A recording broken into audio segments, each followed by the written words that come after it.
Sita Payanam directed by action king Arjun, starring by introducing Aishwarya Arjun and Niranjan. Supporting actors Dhruv Sarja, Sathyaraj, Prakash Raj, Bithiri Sathi and Kovai Sarala, Posani Muralikrishna. Arjun గారు first time megaphone పట్టుకున్నారండి.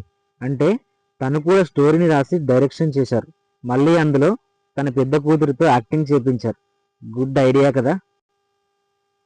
నాకైతే movie పిచ్చి పిచ్చిగా నచ్చింది బ్రో. మొన్న ఆ మధ్య 8 వసంతాలు సినిమా చూసినప్పుడు కలిగిన ఫీలింగ్ మళ్ళీ ఈ మూవీ చూసినప్పుడు కలిగింది.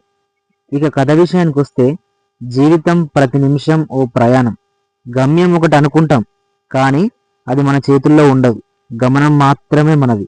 ఈ గమనంలో ఎన్నో మలుపులు, ఎన్నో మజిలీలు. ప్రతి మజిలీ ఓ మలుపు తిప్పుతుంది, ప్రతి మలుపు ఓ పాఠం నేర్పుతుంది. కన్నీళ్లను కూడా నవ్వించే స్నేహాలు, కష్టాలను కూడా కలుపుకునే బంధాలు ఎన్నో ఈ ప్రయాణంలో పరిచయం అవుతూ ఉంటాయి. మనల్ని మనకు చూపిస్తూ ఉంటాయి. మనుషులందరూ నా వాళ్ళు అనుకునే స్వార్థం త్యాగం కంటే గొప్పది. ఆ స్వార్థాన్ని అలవాటు చేసేదే నిజమైన ప్రయాణం.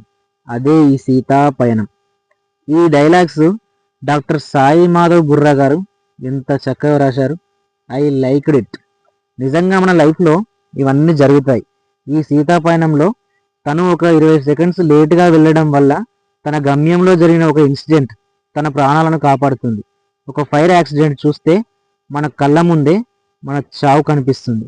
అందుకు కృతజ్ఞతగా ఎవరి వల్లనైతే తను 20 సెకండ్లు లేట్ అయిందో అందరిని కలుస్తూ వస్తుంది ఐశ్వర్య. ఈ పయనంలో కొందరి జీవితాలను హీరో హీరోయిన్ ఇద్దరు కలిసి వారి సమస్యలను పరిష్కారం చేయడం చాలా బాగుంది.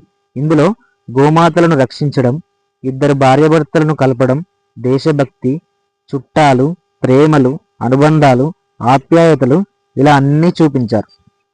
మరియు ఇద్దరి మధ్య ప్రేమ పుట్టినప్పుడు దాన్ని ఎక్స్ప్రెస్ చేయకపోవడం కూడా ప్రపోజ్ చేసినట్టే అనే డైలాగు మనసుకు ఎంతో హాయినిచ్చింది. ఇంకో విషయం ఏంటంటే, కూతురు తను పెళ్లి చేసుకొని వెళ్ళిపోతే మా నాన్న ఒంటరివాడు అవుతాడని తను పెళ్లి చేసుకోకుండా మొండి పట్టుతో అలాగే ఉండడం. అదేవిధంగా తండ్రి కూడా నా ఒక్కగానొక్క కూతురు, తను కూడా పెళ్లి చేసుకుని పిల్లా పాపలతో సుఖంగా ఉండాలని ఒక సైకాలజిస్ట్ని కలిసి తన మైండ్ డైవర్ట్ చేసి పెళ్లికి ఒప్పించేటట్టు చేయడం. అదేవిధంగా ఈ విషయం తనకు తెలియగానే ఆయన నీ కోసం మాత్రమే, నా స్వార్థం లేదని ఎక్స్ప్రెస్ చేసే పద్ధతి కన్నీళ్లను తెప్పించింది. ఫైనల్గా మూవీ చాలా బాగుంది. సో ఫ్రెండ్స్, ఈ మూవీ కనుక మీరు చూసినట్టయితే ఎలా ఉందో కామెంట్ చేయండి. ఒకవేళ చూడకపోతే సన్ నెక్స్ట్లో స్ట్రీమింగ్ అవుతుంది, ఒకసారి చూసేయండి. ఈ వీడియో కనుక మీకు నచ్చినట్టయితే ఒక లైక్, షేర్, సబ్స్క్రైబ్ చేయండి. పక్కనే ఉన్న బెల్ని కూడా టచ్ చేయండి.